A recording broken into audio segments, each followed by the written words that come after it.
여러분 안녕하십니까? C채널 리포트 플러스의 첫 소식입니다.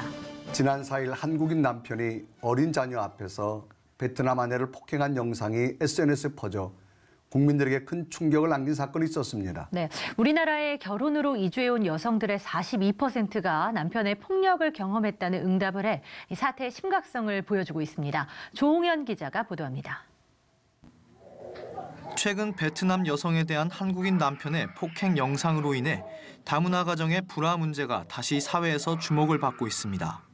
2017년 국가인권위원회의 결혼 이주민의 안정적 체류 보장을 위한 실태 조사에서는 결혼 이주 여성 중 42%가 가정폭력을 경험했다는 응답이 나왔습니다. 심한 욕설 81%와 한국식 생활방식 강요 41%, 폭력과 위협이 38%를 차지하고 있어 상황의 심각성을 나타내고 있습니다. 하지만 결혼 이민자와 귀화자들 10명 중 서너 명이 우리나라에서 겪고 있는 어려움에 대해 도움을 요청할 사람이 없다는 응답을 해 한국 사회에서 이들이 사회적 연대감을 형성하지 못하고 있음을 알 수 있습니다. 우리나라에서 거주하는 다수 이주민 여성은 한국에 처음 왔을 때 받은 느낌은 따뜻함과 환영보다는 괄시와 냉대, 차별뿐이었다고 밝히고 있어 안타까움을 더하고 있습니다. 중국 출신 이주 여성 염진매 씨 등은 남편의 폭력적인 모습으로 인해 힘든 시간을 보내고 심지어 가정이 깨지는 일도 겪어야 했습니다. 집에는 엉망진창 만들어요. 그 주방도 냄비나 그릇이나 그저 막 버려요. 다 깨지고. 그동안 학교도 안 갔어요.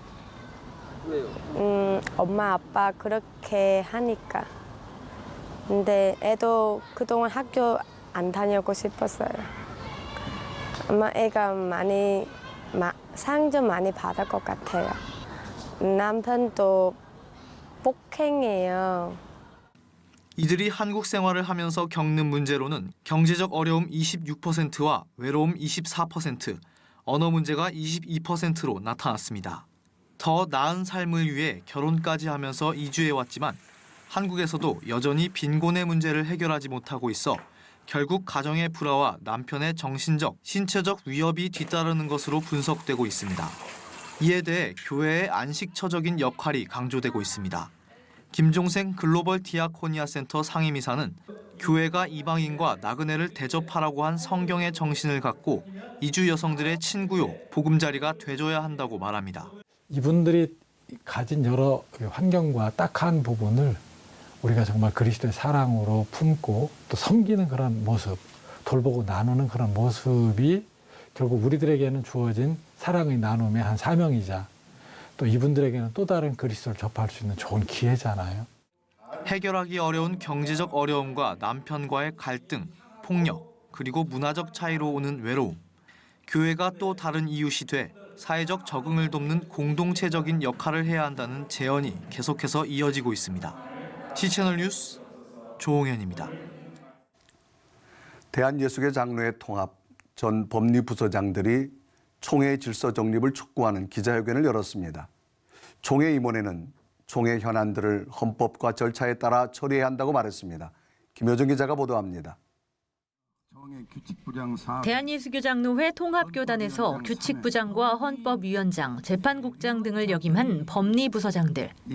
교단 내 헌법과 질서에 한해 가장 전문적인 경험을 가졌다고 평가받는 이들이 총회 현안에 대해 처음으로 입장을 밝혔습니다. 최근 후임 목회자 청빙과 관련해 총회 내 갈등이 끊이지 않고 있는 것은 총회가 성경과 헌법을 기준으로 운영되고 있지 않기 때문이라는 지적입니다. 1988년 예장통합 순천노회장과 총회 규칙부장, 정치부장, 헌법위원장 등을 역임한 주명수 목사는 장로교 원칙과 총회 헌법을 거스른 대물림방지법의 제정이 사건의 발단이 됐다고 말했습니다. 총회에서 후임자 선정에 관하여서 법적 규제 장치를 가하면 총회가 기본 지류인 당회의 고유 권한을 빼앗아가는 결과가 오고 맙니다. 결국 장로교의 정체성은 무너지고 마는 것입니다.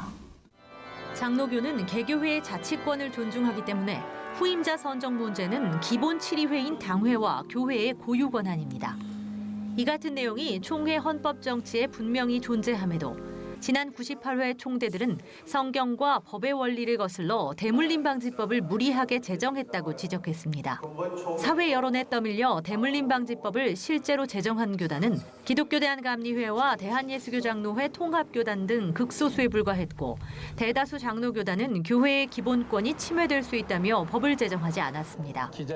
이처럼 법 제정 당시부터 논란이 이어짐에 따라 총회 헌법위원회에서는 수차례에 걸쳐 해당 법이 삭제 혹은 수정돼야 한다는 보고를 내놨습니다.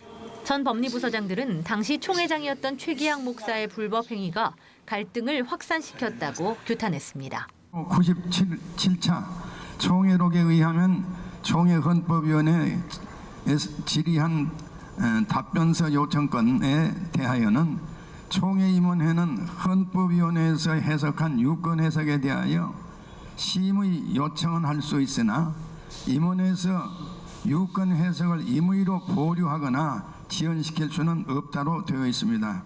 교단 헌법 시행 규정 제36조 6항은 헌법 해석 권한이 있는 총회에서 해석한 안건에 대하여 당사자나 해당 기관은 지체 없이 시행하여야 하고 총회 임원회는 즉시 질의한 기관에 통보해야 하며 통보하기 전에 이의가 있을 때는 헌법위원회에 재심의를 1회 요구할 수 있다고 되어 있습니다.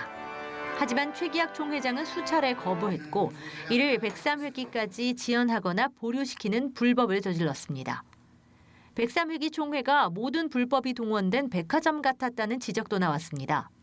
지난해 9월 예장통합 총회에서는 재판국원 전원 교체, 법리부서의 보고를 모두 삭제하는 데서 모자라 재판국의 판결을 취소시키는 최초의 사건이 발생했습니다. 전 법리부서장들은 원심 판결 없이 재심은 있을 수 없다며 불법으로 행해진 재판 판결 취소가 결국 재심까지 불가능하게 만들었다고 말했습니다. 현재 진행 중에 있는 명성교회 재심은 불법입니다. 그러므로 재심은 당연히 기각 또는 각하되어야 합니다. 전 법리부서장들은 총회장실을 찾아 변창배 사무총장에게 이 같은 우려를 전달하고 헌법과 성경에 우선한 총회 운영을 촉구했습니다. C채널 뉴스 김효정입니다. 핌 국제선교회 2019년 이슬람 선교학교 인텐시브 과정이 지난 8일부터 10일까지 서울 대림동 핌 선교센터에서 진행됐습니다. 이집트 선교사로 사역했던 유해석 대표와 전 시아파 무슬림 개종자이면서 현재 영국 웨일즈에서 사역 중인 아즈베리 목사 등이 강의를 진행했습니다. 한국 이슬람의 역사와 미래 진단, 이슬람과 수피즘 등을 주제로 다뤘으며 유해석 대표는 이슬람 국가 역시 하나님 주권 아래 많은 변화를 겪고 있다며 늘어나는 한국 내 이슬람 인구에 따른 한국교회 중심의 대안을 세워야 할 때라고 말했습니다. 동성애 동성혼 반대 국민연합과 동성애 동성혼 합법화 반대 전국교수연합은 지난 9일 성명서를 통해 윤석열 검찰총장 후보자의 임명을 취소하라고 촉구했습니다. 동방연과 동방교연은 윤 후보자가 군대 내 동성애 문제에 대해 묻는 질문에 성소수자 차별은 있어서는 안 된다고 답했다면서 현행 형법을 무시하고 헌법재판소의 판결을 무시한 발언이라고 지적했습니다. 두 단체는 이어 윤 후보자의 발언은 교묘하게 차별이란 용어를 사용해 동성애 동성혼을 합법화하겠다는 의도로 해석된다면서 문 대통령은 후보 시절 군대 내 동성애를 반대한 것을 기억하고 윤 후보자의 임명을 즉각 취소하라고 촉구했습니다.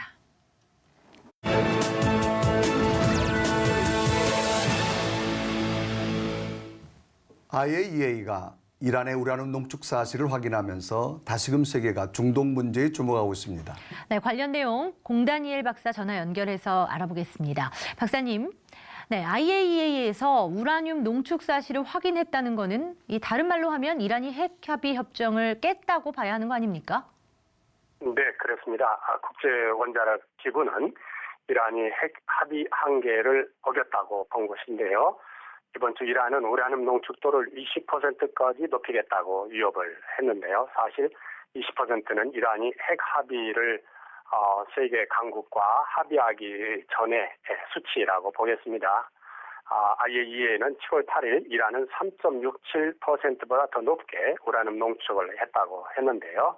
이란 석유상은 미국이 이란에 경제 제재를 하는 이유들 중에 하나는 미국의 석유 판매 시장을 확대하려고 하기 때문이라고 대화의 방향을 바꿨습니다. 중동 문제에 이스라엘이 민감해지지 않을 수 없는데 이스라엘도 나서서 이란에 경고를 보냈습니다. 이 부분은 어떻게 해석해야 될까요?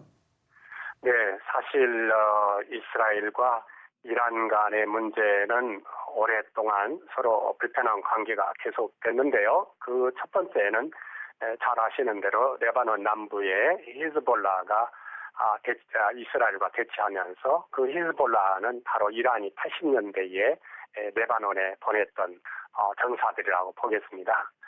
그 위에 아시는 것처럼 시아가 이란의 시아파가 이라크 남부 그리고 시리아 그리고 심지어 팔레스타인 하마스까지 이렇게 영향을 끼치면서 결국 이스라엘 입장에서 보면 핵무기가 이 지역 안정에 큰 위협이 된다고 본 것입니다.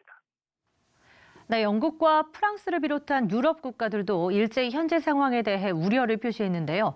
향후 어떤 방향으로 흘러갈 것으로 보십니까? 네, 이번 주 화요일과 수요일 프랑스 대통령 외교 자문이 이란으로 갔는데요.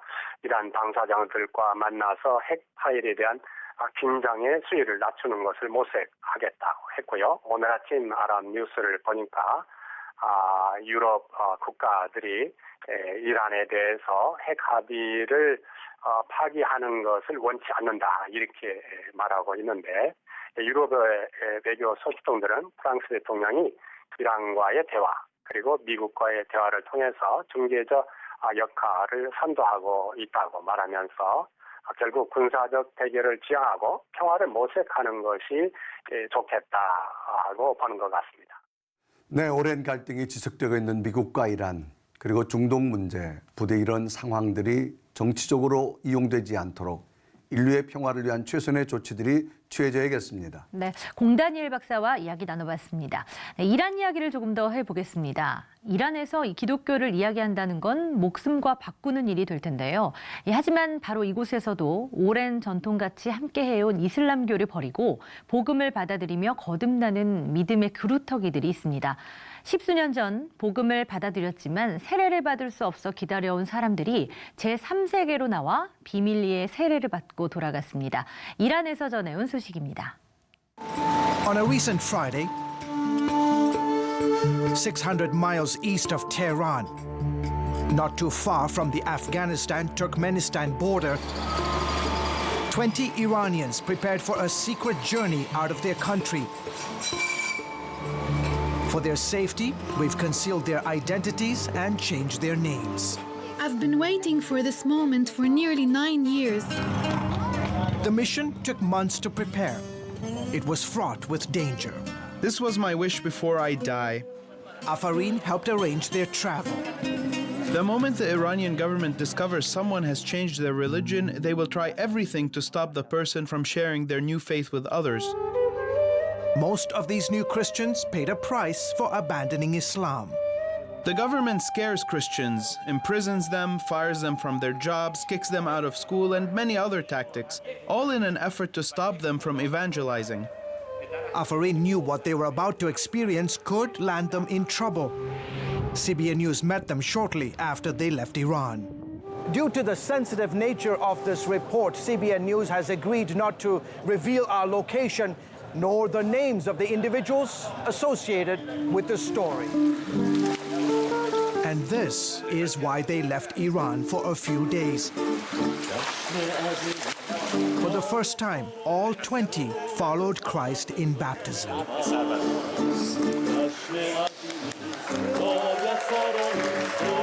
Inside Iran, if the government found out that you were baptized, you would be automatic imprisonment. And so rather than do that inside their country, they came outside for a special event like this.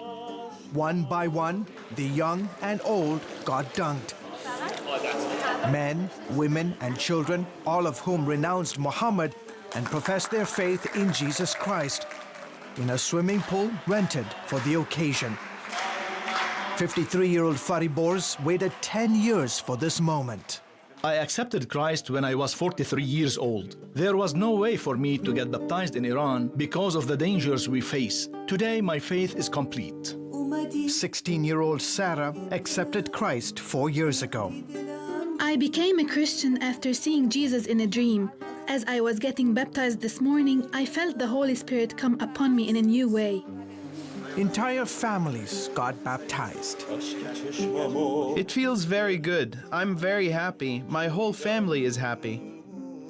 Ansari says these exclusive images should encourage Christians that God is moving on the hearts of Iranians. There's a lot of good news that is coming out of Iran, and we need to focus on that and celebrate that. We're hoping that the results that are being shared with the church in the West would encourage the body of Christ in the Western world that God is very much alive among Muslims and he's doing a great job.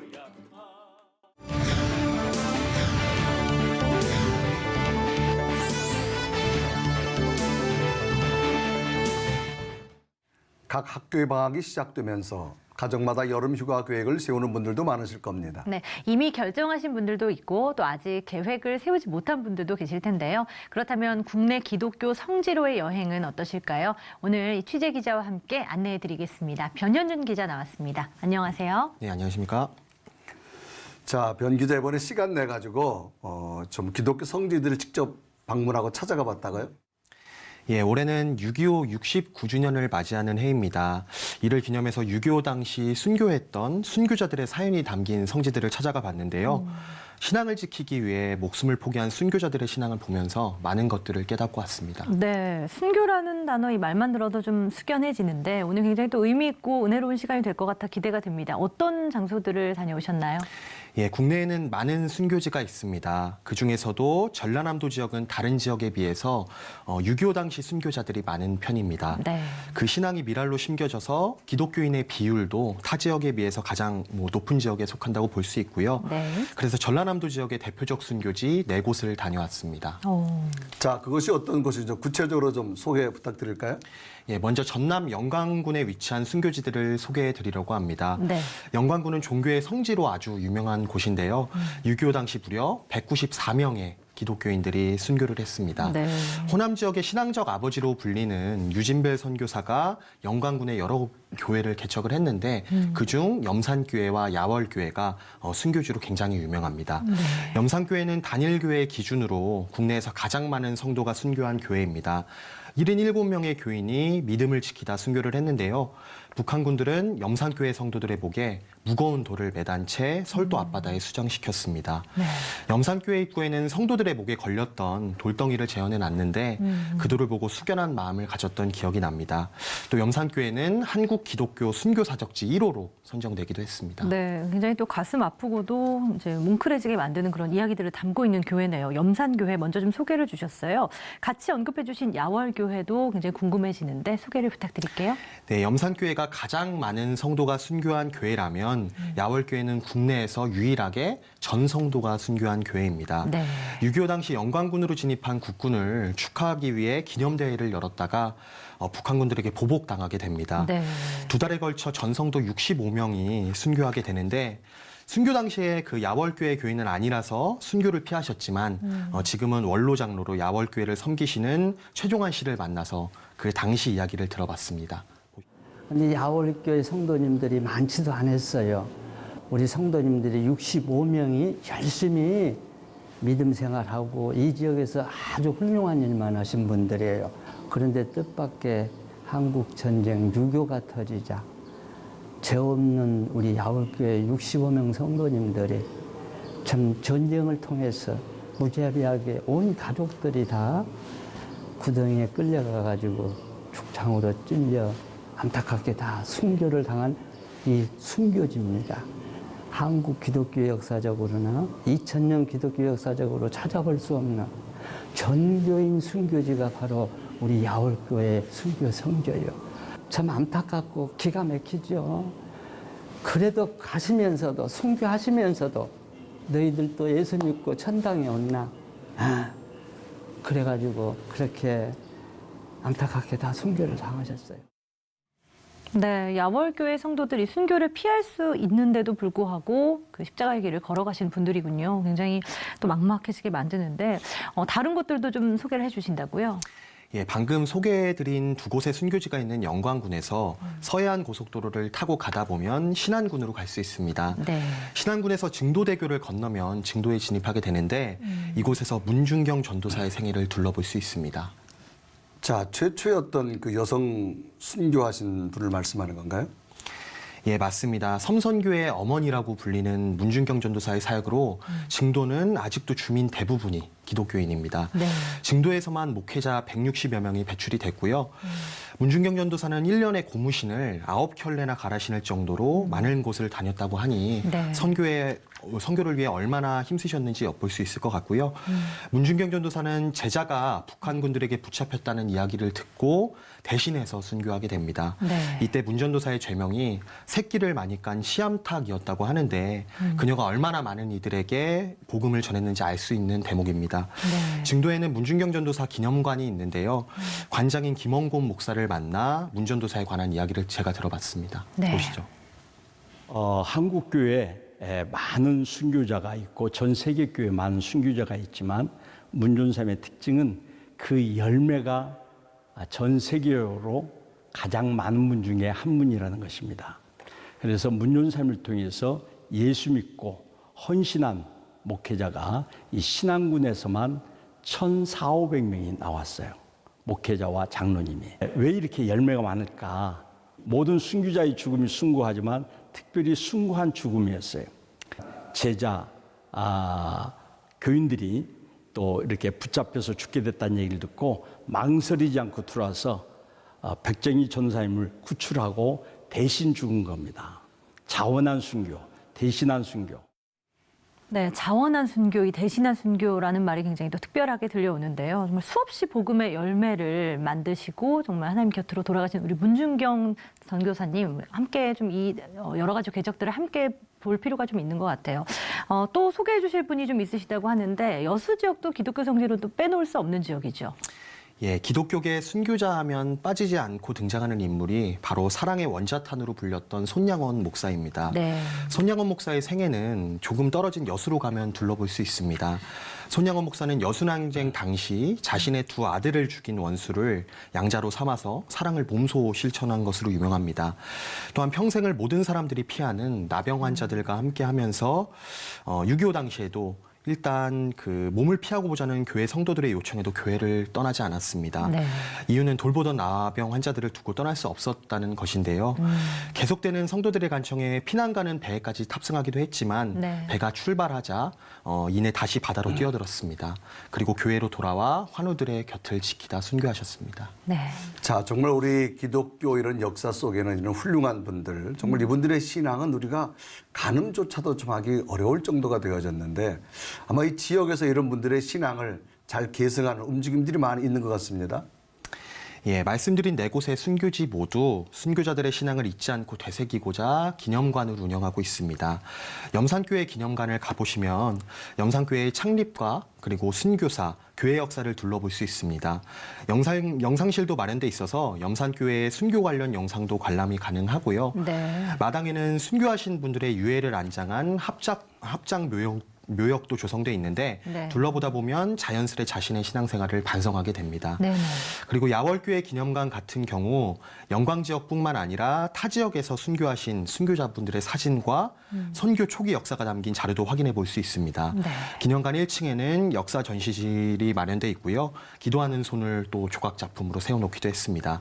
2층으로 가보시면 예배실과 함께 순교자를 묵상하는 사진들과 그림, 그리고 한국 기독교 교회사가 담긴 자료와 고서들이 전시되어 있습니다. 네, 귀한 그 순교의 역사를 고스란히 간직하고 있는 장소들이 있다는 것이 또 다행이라는 생각도 들고요.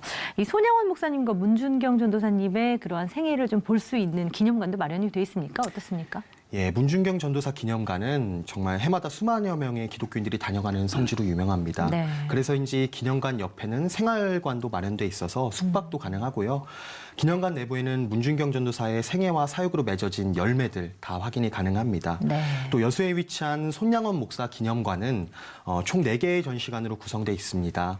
각각의 전시관은 사랑과 감사, 네. 그리고 실천 등의 테마를 가지고 손양원 목사의 사역을 전시하고 있습니다. 손양원 목사의 유품도 다양하게 전시돼 있고요. 네. 자, 자, 이런 신교주의를 직접 방문해 보면서 아마 우리 변 기자 느낀 점도 많이 있을 것 같은데 어떤 걸 가장 감명 있게 느꼈나요? 예, 먼저 아쉬웠던 점이 하나 있어서 좀 말씀을 드리고 싶습니다. 네. 소개해드린 순교자들의 신앙, 정말 오늘날의 기독교인들은 감히 상상도 할 수 없을 정도로 순수하고 깊었습니다. 각 지역에서 이러한 신앙을 기리기 위해 기념관을 운영하고 있었지만 둘러보면서 사실 가장 많이 들은 이야기가 관리의 미흡과 운영의 어려움 등이었습니다. 네. 그리고 특히 손양원 목사 기념관 같은 경우에는 손양원 목사의 유족과 그리고 기념관 운영자들 간의 갈등이 몇 년째 이어지고 있는 것으로 알려져 있는데요. 제가 기념관을 방문했을 당시에도 그 갈등이 이어지고 있었습니다. 네. 순교자들이 우리에게 시사하는 모습들은 희생과 섬김 그리고 용서였다는 것을 되새기고 하루빨리 본질을 회복하는 그 기념관들이 됐으면 하고요.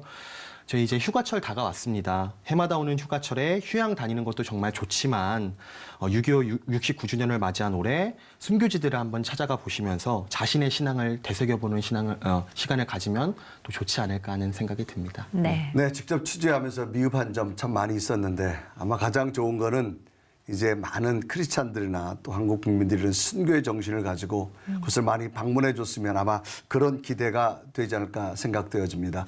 변 기자 감동 깊게 잘 받고 수고 많았습니다. 감사합니다.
북한 억류는 축복이었다. 이 말은 외국인으로서는 가장 긴 시간 북한에 억류됐다 풀려난 이면수 목사 이야기입니다. 네, 복음 통일 사역에 헌신하고 있는 토론토 큰빛교회 이면수 목사 오늘 스튜디오에 모셨습니다.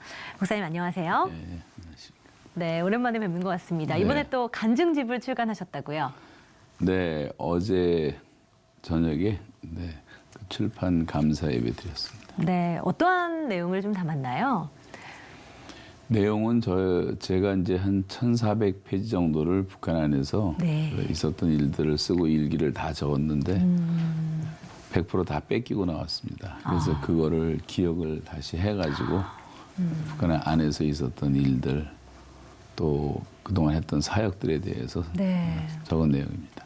그렇군요. 억류되셨을 당시에 여러 가지 기억들을 다시 한번 반추해서 이제 담은 간증집이다 이렇게 좀 표현해 볼 수 있을 것 같습니다. 한국 오랜만에 들어오신 것 같은데 이번에 어떤 일정들 계획하고 계시는지요?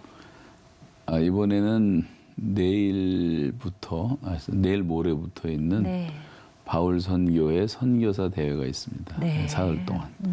그 대회 때문에 들어오게 됐습니다. 네, 그렇군요. 자, 이제 선교하시면서 우리 목사님 이제 자비랑 선교를 하시게 되어지는데 이 자비랑 선교 훈련 구체적으로 이제 어떻게 진행되어지고 있나요? 우리가 이제 요즘에 그 트렌드가 자비랑 선교, 전문인 선교, 또 평신도 선교를 얘기를 하는데요. 특별히 많은 분야가 있지만 그 중에 요즘에 저희들이 제주도에서 3번 훈련시킨 내용은 자연농업에 대한 겁니다. 자연농업 전문가이신 조한규 장로님을 비롯해서 전문가들의 훈련을 통해서 어느 나라 가든지 이제 먹거리가 제일 심각한 문제이기 때문에 그래서 우리는 농업이 미래라고 생각을 하고 기본 훈련을 잘 받으면 세 식구가 최소한도 3,4천 달러는 벌 수가 있어요. 그래서 자비랑 선교할 수 있도록 훈련시키는 그런 내용을 지금 진행하고 있습니다. 네, 굉장히 좀 흥미롭게 들리는데요. 뭐 농업, 농사 짓는 것을 직접 혹시 가르치시는 건 아니죠? 저도 이제 훈련을 받았고요. 네. 또 실습은 북한에서 3년 동안 했고 네. 그래서 평소에 관심이 많이 있었는데 네. 하나님이 그렇게 인도하시는 것 같습니다. 네, 그렇군요. 이 목사님께서 또 여러 가지 기록들을 가지고 계신데 그중에 또 대표적인 것이 방금 좀 말씀 주셨지만 외국인으로서는 가장 오랜 기간 31개월이나 되는 시간 동안 북한에 억류되셨다가 풀려나신 걸로 또 많은 분들이 알고 계시잖아요. 지금 돌아보시면 좀 어떠신지 그 기억을 좀 여쭤봐도 될까요? 정확히 이제 949일이거든요. 네. 지금 돌아보면은 상당히 긴 시간이었던 것 같은데 그 안에서는 이제 똑같은 일이 매일 반복되고 네. 또 이제 힘드니까 뭐 전적으로 하나님만 의지하게 되니까 매 시간 쉬지 않고 기도를 하고 하다 보니까 힘든 가운데서도 정말 은혜 가운데 잘 지냈고 네. 저는 이제 그곳이 하나님이 인도하신 완전한 수도원이라고 생각했기 때문에 노동하면서 이제 기도하고 또 쉬는 시간이라든가 저녁 시간 같은 때는 이제 성경 암송하고 네. 그런 것으로 오히려 저한테는 영적으로 훨씬 더 이제 성장하는 기회가 되었습니다. 네. 자, 정말 일반인으로서는 상상할 수 없는 그런 정말 칠흑이라고 표현해야 되나요? 암흑이라고 표현해야 되나요? 그런 곳에서 정말 긴 세월 동안 지내고 이제 본국으로 돌아오셔서 많은 아마 인터뷰 요청, 저희 방송국도 인터뷰 요청이 있었고 캐나다에 돌아오셔서도 많은 인터뷰 요청이 있었는데 전혀 인터뷰를 응하지 않으셔서 어떤 이유가 있으신가요? 뭐 특별한 이유라기보다는 네. 아무래도 이제 북미 관계, 남북 관계가 이제 상당히 예민한 때였기 때문에 네. 자칫 잘못하면 이제 쟁정에 이용될 가능성이 많고 네. 또 정치적으로도 괜히 쓸데없이 휘말릴 필요도 없고 그래서 이제 하나님의 시간이 될 때 얘기하겠다. 이제 그래서 이제 그동안 거의 한 2년 동안 자제했습니다. 네, 그렇군요. 지금 그럼 하나님의 때가 됐다라고 좀 판단을 주시는 건가요? 저는 솔직히 말하면 제가 이제 카나다 간 지 34년 되는데 네. 떠날 때하고 85년도하고 지금을 비교해 보면 너무 많은 것들이 바뀌어 있어요. 그렇죠. 근데 특별히 북한에 대해서는 우리나라 사람들이 잘 모르고 있다는 생각이 되어져서 네. 이걸 바르게 알리는 건 중요하다. 그런 의미에서 이제 책도 쓰게 되고 네. 이제 집회도 하게 됐습니다. 네, 앞으로의 사역이 굉장히 기대가 되는 이유도 바로 그 부분일 것 같아요. 목사님, 처음 이 대북 사역을 시작하신 그 계기가 좀 있으실 것 같은데요. 처음 계기는 이제 물론 어려서부터 저는 이제 북한 선교를 위해서 기도를 해왔지만 네. 처음 계기는 95년도인데요. 그때 큰 물 피해라고 큰 홍수가 났어요. 네. 해일이 일어갖고 서해바다에 다 황해도 머리 다 잠기는 바람에 7년 동안 농사를 질 수가 없었습니다. 북한에서. 그래서 카나다로 지원 요청이 오게 되고 네. 카나다의 대표단 5명이 떠나는데 누가 제 이름을 넣어놓는 바람에 제가 이제 가게 된 것이 계기가 됐는데 네. 처음 가서 봤던 그 평안북도 구장군이라고 하는 탄광지대 40만 명이 사는 곳인데 한 집 건너 하나씩 다 사람들이 쓰러져 있었어요. 그리고 타가소, 초등학교 다 아이들이 3분의 1밖에 출석을 못했어요. 3분의 2는 아프거나 배고파서 일어나지도 못하고 걷지도 못한 아이들이었어요. 그 뭐 비참한 상황을 말하자면 끝이 없는데 어떻게 이럴 수가 있을까 하는 생각이 들면서 네. 뭐 그걸 봤으니 같은 동족인데 안 도울 수가 없고 그렇죠. 그래서 다니다 보니까 18년 동안 제가 네. 한 150번을 다녔고 그리고 주로 이제 고아들 저희 교회에서 입양하다시피 해서 먹이고 입히고 했던 애들이 한 1,350명 정도 됩니다. 네. 그래서 그 일을 하고 농촌 지원도 하고 또 영어 교원 강습소 만들어서 그 전국의 영어 선생들 네. 북한에 거기도 한 10,000개 학교가 있어요. 그래서 한 200명씩 평양으로 우리가 지은 학교에 데려와서 네. 2달씩 합숙해서 훈련시키는 걸 한 10년 했습니다. 그렇군요. 자, 우리가 이제 바라보는 어떤 방송 매체에 나오는 북한하고 목사님께서는 직접 그들의 삶의 현장까지 함께 공존하면서 대북 사역을 하셨는데 정말 이런 좋은 의도로 대북 사역하셨는데 어떤 억류를 하고 하는 것을 당했을 때 그 마음의 충격 굉장했을 것 같은데 어떻습니까? 솔직히 저는 웬만큼 이렇게 회유 작전을 쓰다가 뭐 제가 잘못한 것도 없고 그러니까 풀어줄 줄 알았는데 갑자기 재판을 열더니 사형 선고를 내리는 거예요. 그래서 선고를 받고 난 다음에 수갑을 차고 앉아있는 제 심정이 그 당시에는 너무 충격적이었고 야, 어떻게 이렇게 모순된 재판, 어떻게 이렇게 억울한 재판이 있을까. 그냥 굉장히 그 충격이 컸죠. 그 당시에는. 그렇군요.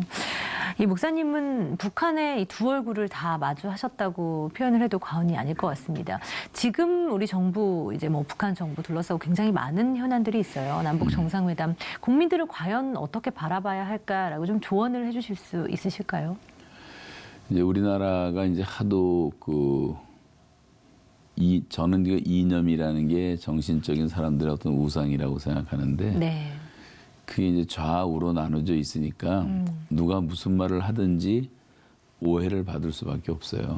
그렇지만 저는 성경에 수십 번 나오는 말씀이 좌우로 치우치지 말라고 했고 진리라고 하는 정도를 따르면 되는 거고 또 예수 그리스도가 가르치신 모범만 따라가면 된다고 지금까지 그렇게 생활해 왔고 앞으로도 그럴 것이고 그런데 이제 한 가지 분명히 알아야 될 것은 북한의 현실을 우리가 너무 잘 모르고 있다는 사실이에요. 그리고 우리나라 사람들이 갖고 있는 북한에 대한 이미지는 TV에서 보여주는 평양의 일부분만 보고 있는 거지 전국의 내용을 모르거든요.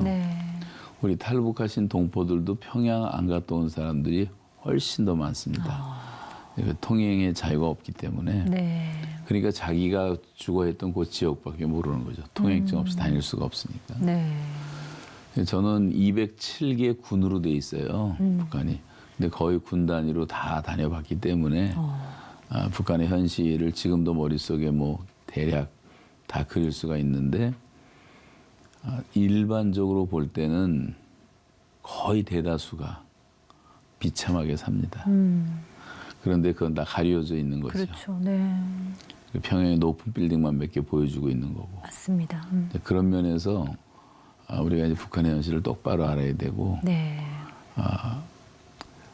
그분들을 진짜 우리가 도와야 되는데 잘못하면 또 정치적인 이용을 당할 수 있으니까 그래서 제가 150번을 간 이유도 우리가 직접 우리 교인들 수백 명이 같이 다녔습니다. 그래서 감독을 하고 가능한 한 주민들을 만나고 먹이고 자기들도 어려우니까 한 20년 동안 허락을 했었는데 그런 과정에 제가 이제 설교할 때 김일성을 대적하는 얘기를 했다고 해가지고 저를 이제 잡기로 결심했던 것 같아요.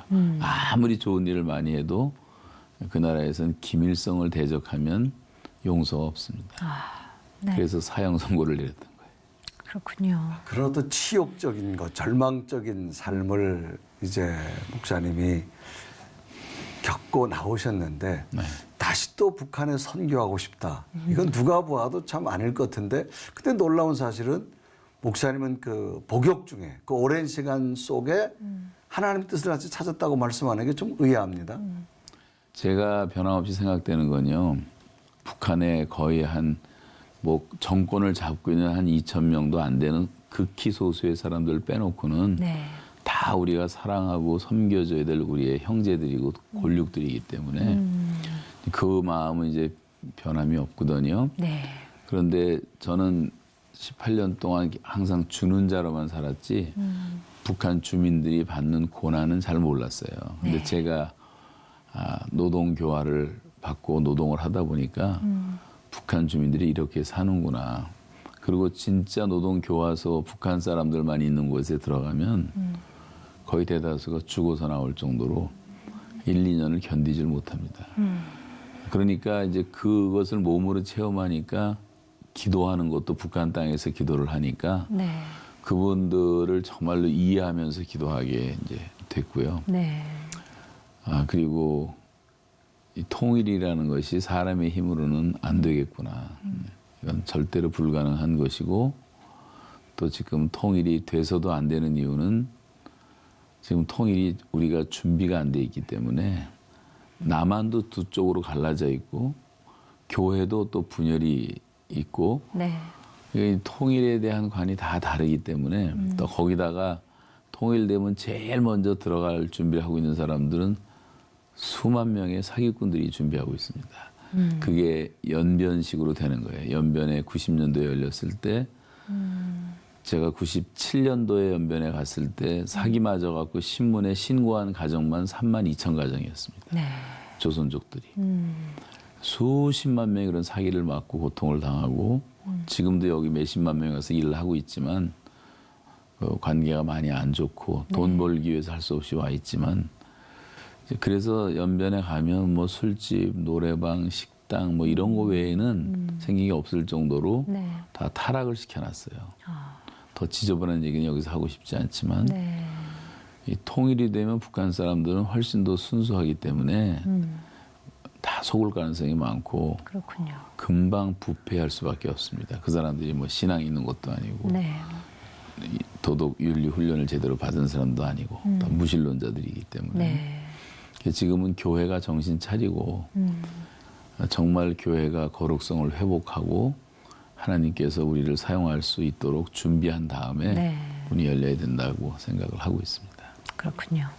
자, 그런 생각을 가지고 이제 지난 4월에 어떤 그 통일 전문가 연합 네트워크를 모이셨는데 그게 아마 첫 어떤 신호의 사인이신가요? 북한 선교를 많이 하는 줄은 알았지만 너무 많은 단체가 있더라고요. 네. 크고 작은 단체들이. 근데 다 군소한 그런 집단들이고 하다못해 이단들도 있고. 맞아요. 그래서 이거는 어떤 컨트롤 타워가 생겨서 정리를 좀 할 필요가 있겠다 생각이 되어져서 제가 노동하면서 받았던 그 비전 중에 하나가 이제 통대연 운동이라고요. 네. 통일대연합 범민족 축제. 그래서 이제 통일대연합 통대연 이렇게 이제 이름을 만들었는데 그래서 전문가들하고 같이 계속 만나는 가운데 도전을 했더니 그분들이 100% 다 동의를 해서 선통협이라는 게 만들어졌습니다. 국내에서. 그렇군요. 그래서 그게 뭐 지금 가장 대표적인 단체는 아니더라도 앞으로 이렇게 연합을 해서 그 하나의 컨트롤 타워 역할을 할 수 있지 않겠는가 생각을 하고 기도하고 있습니다. 네, 뭐 대북 관련된 사역이 사실은 방향도 굉장히 다양하고요. 보안 문제도 굉장히 예민하기 때문에 이렇게 컨트롤 타워를 만든다는 거 굉장히 중요하고도 어려운 일인 것 같아요. 앞으로 저희도 함께 좀 기도를 해야 될 것 같아요. 목사님 마지막 질문이 될 것 같은데요. 이 한국 교회에 전하고 싶으신 메시지가 있으실 것 같은데 어떻습니까? 한국 교회요. 이제 한국 교회가 들어야 될 말씀은 그 요셉이 형들한테 배신을 당하고. 노예 생활을 오래 하고 감옥 생활까지 오래 하고 억울하게 살았지만 형제들하고 만나는 장면 창세기 45장 같은 데 보면 조금 더 변하지 않고 있는 게 요셉의 마음속에 있었던 그 권력의식이었어요. 형님들 제가 당신들의 아우 요셉입니다. 이 빨갱이야 뭐 괴력은 공산당 오랑캐 철천지원서 이런 말 하지 않고 자기가 형이라고 얘기를 하고 동생이라고 얘기했던 우리가 이제 그런 의식화 훈련을 우리 스스로 해서 북에 있는 분들은 우리의 형제들이라는 생각을 교회들이 많이 했으면 좋겠고 기도할 때도 북한에 있는 우리 형제들을 불쌍히 여겨달라고 기도를 하고 또 요셉이 하나님의 안목으로 역사를 보면서 나를 이리로 보내신 이는 형님들이 아니고 하나님이십니다라고 말했던 것처럼 우리가 누구도 미국도 원망하지 말고 러시아도 원망하지 말고 하나님이 우리 민족을 들어서 특별하게 쓰시려는 계획 가운데 주시는 연단의 시간이라고 생각한다면 우리가 다 감사할 수가 있어요. 사실 38선 때문에 우리나라가 경제 대국이 됐고 어떻게 보면 또 38선 때문에 남한 기독교는 세계 최강의 기독교가 됐고 결국은 다 합력해서 선을 이뤘기 때문에 우리가 원망할 것은 아무것도 없다고 생각합니다. 그리고 이제 요셉이 빨리 아버지 모셔오셔서 내가 봉양하게 해달라고 했던 것처럼 우리가 북한을 섬길 생각을 하는 그런 섬김의 태도가 우리에게 굉장히 중요하다고 생각하고 교회가 그런 자세를 가지고 서독이 동독을 그렇게 꾸준히 수십 년을 도와서 하나님이 통일이라는 선물을 주셨던 것처럼 네. 우리도 하나님이 그런 선물을 주시는 그런 날이 오기를 바랍니다. 자, 정말 목사님께서는 몸소 그곳에서 오랜 복역 생활을 하시면서 함께 저들과 노동하면서 지나온 그 기도 제목들이 좀 잘 이루어지길 바라고요. 네. 특히 무엇보다도 목사님 건강하셔서 이제 대한민국 정부도 북한과 더불어 좋은 관계를 유지하는데 선교에 좋은 일들이 나기를 저희도 함께 기도하겠습니다. 네, 고맙습니다. 감사합니다.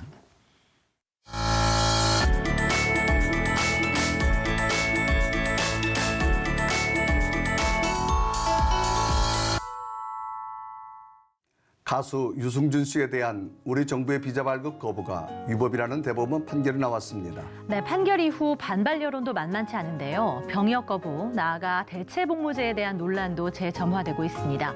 국회에서 멈춘 대체복무제 관련 입법이 10월까지는 마무리돼야 시행에 차질이 없을 텐데요. 국회가 갈 길이 멉니다. 좀 더 건설적인 논의의 시간 가질 수 있기를 기대해봅니다. 시청자 리포트 플러스 오늘 순서는 여기까지입니다. 네, 시청해주신 여러분 고맙습니다.